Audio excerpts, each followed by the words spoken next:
Kosovo i Metohija i članstvo Srbije u Evropskoj uniji su dva najvažnija, ali nažalost usko povezana prioriteta Srbije. O tome kakva je zaista pozicija Beograda, odnosno da li će napredak u dijalogu o Kosovu i Metohiji pratiti i proces približavanja Srbije Evropskoj uniji, razgovarali smo sa savjetnikom predsjednika Republike za spoljnu politiku, gospodinom Markom Đurićem. Gospodin Đurić najpre se osvrnuo na rezultate novog susreta Dačić-Ešton i Tači u Briselu.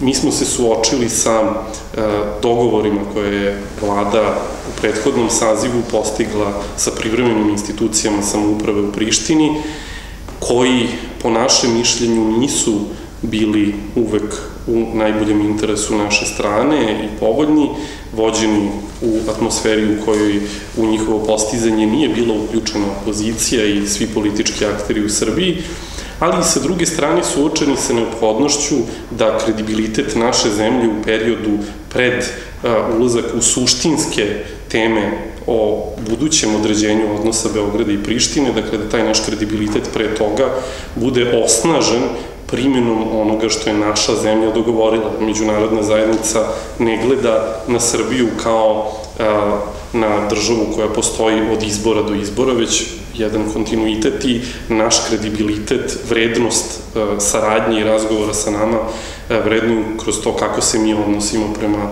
dogovorima koje postižemo. Ova vlada je u tom smislu odlučna da kredibilitet naše zemlje ojača u periodu pre ulazka u suštinsku fazu razgovora i zbog toga se država Srbija opredelila da do kraja primeni sporazume koje je vlada Srbije u periodu pre prethodnih izbora postigla. A koje su garancije da će upravljanje administrativnim prelazima biti statusno neutralno?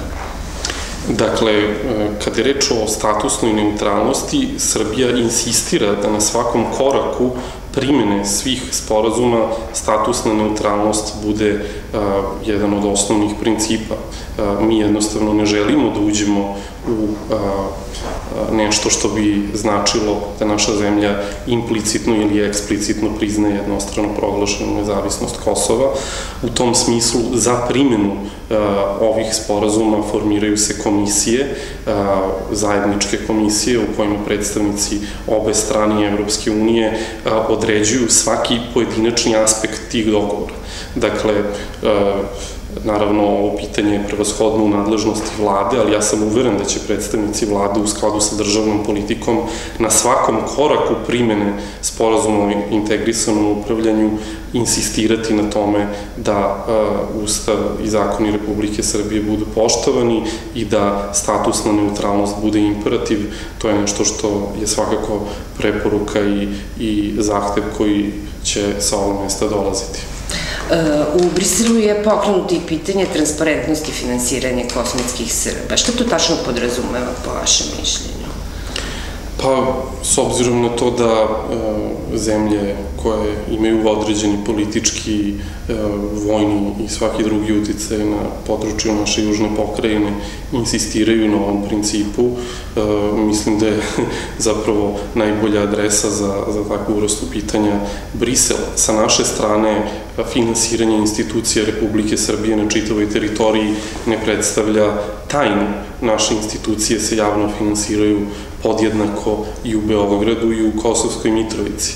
Ono što je međutim za nas značajno jeste da obezbedimo to da novac koji Srbija izdvaja za Kosovo i Metohiju ne bude rasipan kroz lažno prikazivanje troškova institucija koje u stvari ne funkcionišu ili trošenje novca koje podrazumeva prelivanje u sive i crne kanale i mislim da je i u našem interesu da suzbijemo ovakve pojave. Dakle, protiv transparentnosti kao takve u javnim financijama na bilo kom delu naše teritorije mi nemamo ništa.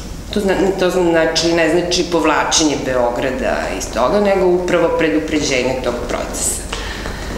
Apsolutno. Dakle, za sva pitanja koje se tiču Kosova i Metohije obično zavisi iz kog ugla ih posmatrate.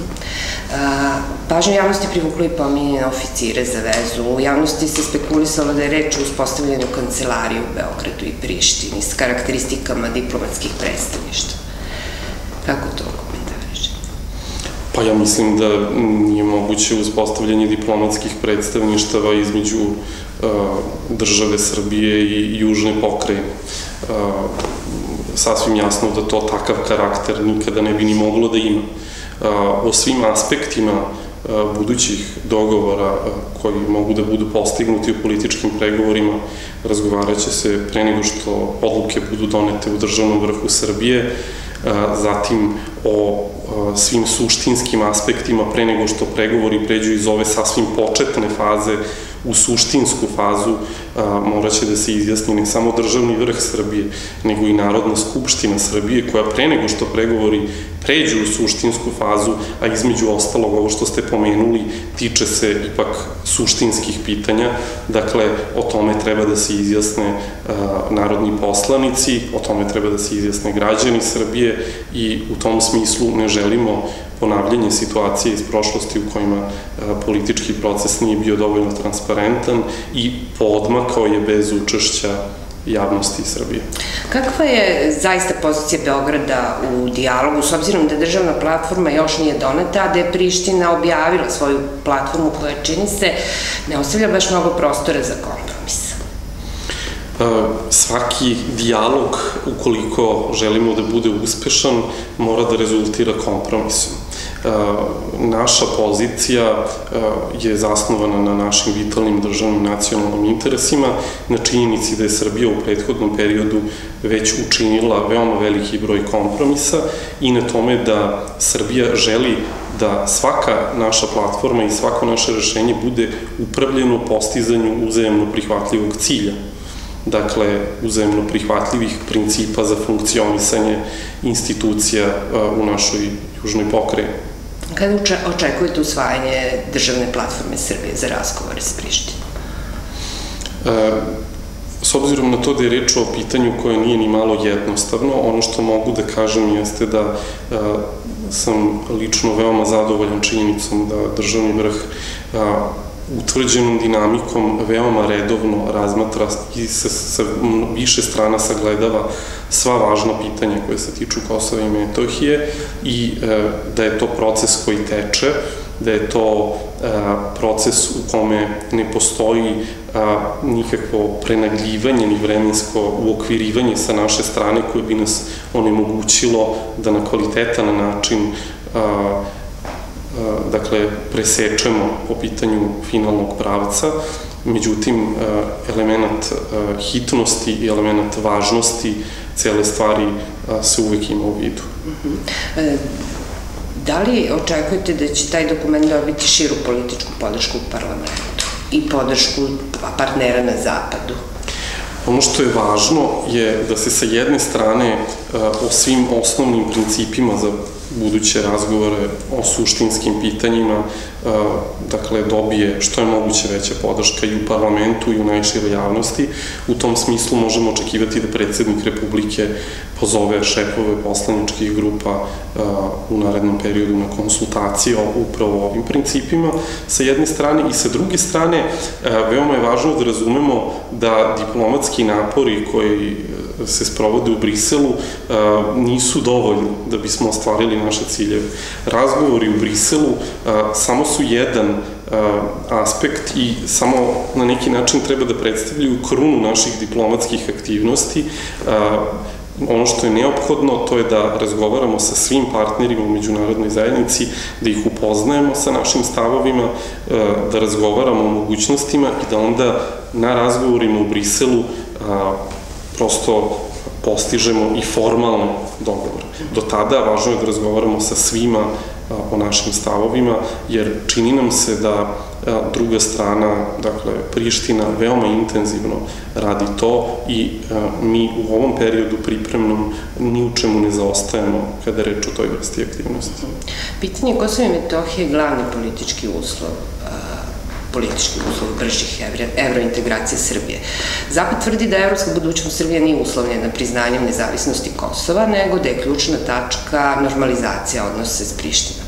Šta se u vezi s tim tačno očekuje od Beograda? Napredak u dijalogu, primjena ranijih sporazuma, otvaranje novih tehničkih pitanja, preostalih ili povlačenje srpskih institucija sa severa Kosmeta i takozvano uspostavljanje dobrosusedskih odnosa, na čemu posebno insistira Nemačka. Reč je o veoma osetljivom političkom procesu u kome nije dovoljna dobra volja samo jedne strane. Srbija tu dobru volju nesumnjivo ima i mi smo spremni da razgovaramo o svim otvorenim i suštinskim pitanjima. Predsednik Nikolić je na ove razgovore i pozvao sa ciljem da bismo došli u situaciju da možemo da kažemo da imamo vidljiv napredak u odnosima. To jeste nešto što je relativno teško merljivo, međutim, ukoliko se dogovorimo o tome da predmet naših dogovora bude neka vrsta paketa za rešavanje ovih odnosa, mislim da onda opipljiv napredak možemo imati. Upravo ste delimično odgovorili na to, na moje sledeće pitanje, da li će napredak u dijalogu Beograda i Prištine pratiti napredak Srbije u evrointegracijama, ali koliko je u ovom trenutku zaista manevarski prostor Srbije da dobije skori datum za početak pregovora sa Evropskom unijom? Srbija čini sve što je politički oportuno i u skladu sa našim državnim i nacionalnim interesima da što je moguće pre dobije ovaj datum. Ako pogledamo napore koje naša zemlja učinila prethodnih nekoliko meseci, oni zaista nisu mali. Od kako je predsednik Nikolić stupio na dužnost i od kako je nova vlada stupila na dužnost, naša zemlja je ušla u implementaciju sporazuma koje je prethodna vlada postigla sa Prištinom, koji nisu za nas ni malo laki ni jednostavni i ne gledamo preterano pozitivno na njih. Zatim, učinili smo značajne korake na unutrašnjim reformama kada je u pitanju borba protiv korupcije i organizovanog kriminala. Zaista je pokrenut veliki mehanizam i data jedna nova nada da sa ovim ozbiljnim problemom u Srbiji možemo da se na efikasan način suočimo. Kada je u pitanju reforma pravosuđa, uvažen je veliki broj sugestija koje su u prethodnom periodu imali i građani, i struka, i Evropska komisija, i sve sudije i tužioci koji su bili otpušteni u prethodnom periodu vraćeni su na posao. Veliki broj sudova i sudska mreža biće revitalizovan i biće otvoren jako veliki novi broj sudova koji su bili ukinuti u prethodnom periodu, neki sa gotovo dvovekovnom tradicijom. Kada je reč o ostalim sektorima, takođe postoje značajni pomaci od Ministarstva spoljnih poslova do Ministarstva poljoprivrede, tako da mislim da nije začuđujuće što u poslednjem izveštaju Evropske komisije imamo pozitivnu ocenu o čak 26 poglavlja kada je reč o budućim pregovorima između Srbije i Evropske unije. Da li ste vi optimista za brzi datum? Optimista sam po pitanju reformi koje sprovodimo, optimista sam po pitanju naših motiva i ambicija za našu zemlju, a nikada nećemo podrediti interese naše zemlje i našeg naroda bilo kakvim drugim političkim ili bilo kakvim drugim kategorijama. Šta očekujete od predstojećeg zasedanja Saveta Evrope u decembru? Očekujemo podršku za dalje evropske integracije Srbije, očekujemo puno uvažavanje za činjenicu da naša zemlja sprovodi reforme u sopstvenom interesu i da naša zemlja realizuje politički dijalog sa privremenim institucijama u Prištini takođe u sopstvenom interesu, a u duhu onoga što su interesi i drugih zemalja koje su prisutne u ovom regionu i koje su umešane u ovaj problem. Da li očekujete bar da će biti naznačeno eventualno datum početka pregovora tada, ako ne i nešto drugo? Nije preterano produktivno da opterećujemo ovaj inače veoma složen politički proces takvim pitanjima. Deo analitičara smatra da približavanje Srbije Evropskoj uniji može uticati na veze Beograda i Moskve, čiju podršku kada je reč o Kosovu i Metohiji Srbija nesumnjivo ima u Savetu bezbednosti Ujedinjenih nacija i u drugim međunarodnim institucijama. Međutim, ima i suprotnih mišljenja da Zapad ne gleda blagonaklono na čvrste veze Srbije sa Ruskom federacijom. Da li Srbija zaista može da postane most između Evropske unije i Rusije? Mi sada imamo jedno činjenično stanje, a to je da Srbija sa jedne strane veoma tesno ekonomski i politički sarađuje sa zemljama Evropske unije, a sa druge strane da ima istorijski i faktički veoma bliske i prijateljske odnose sa Ruskom federacijom, koji između ostalog podrazumevaju i postojanje specijalnih ekonomskih sporazuma koji omogućavaju proizvođačima u našoj zemlji da izvoze robu na rusko tržište praktično bez ikakve carine i bez ikakvih dažbina, ukoliko je više od 51% te robe proizvedeno u Srbiji. To otvara zaista široko polje mogućnosti za saradnju između privrednika u evropskim zemljama i naših privrednika u cilju zajedničkog prisustva i u našoj zemlji u pogledu proizvodnje, ali i zajedničkog snabdevanja ruskog tržišta sa jedne strane. Sa druge strane, kada je reč o odnosima između Srbije i Evropske unije, ono što smo mogli da čujemo neposredno od najviših predstavnika vlasti u Rusiji je da Rusija ne samo da nema ništa protiv članstva Srbije u Evropskoj uniji, već u tome gleda mogućnost da ima još jednu blisku i prijateljsku zemlju u ovom savezu političkom. Beograd je poslednjih nedelja bio zanimljiva destinacija mnogih zapadnih zvaničnika. Da li možemo da očekujemo i skoru posetu predsednika Ruske federacije Vladimira Putina? Prilikom nedavne posete Sočiju, predsednik Nikolić je pozvao predsednika Ruske federacije da poseti Srbiju prilikom svečanog otvaranja radova na izgradnji gasovoda Južni tok. Poziv predsedniku Ruske federacije da poseti Srbiju je otvoren. Srbija je zemlja otvorenih vrata za sve prijateljske i partnerske zemlje sa kojima sarađujemo. Naša spoljno-politička aktivnost, kada je reč o posetama na najvišem nivou, je veoma intenzivna.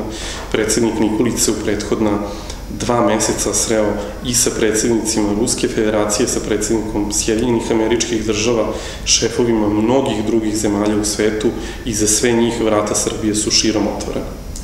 Gospodine Đuriću, hvala vam na razgovoru. Hvala, najlepše.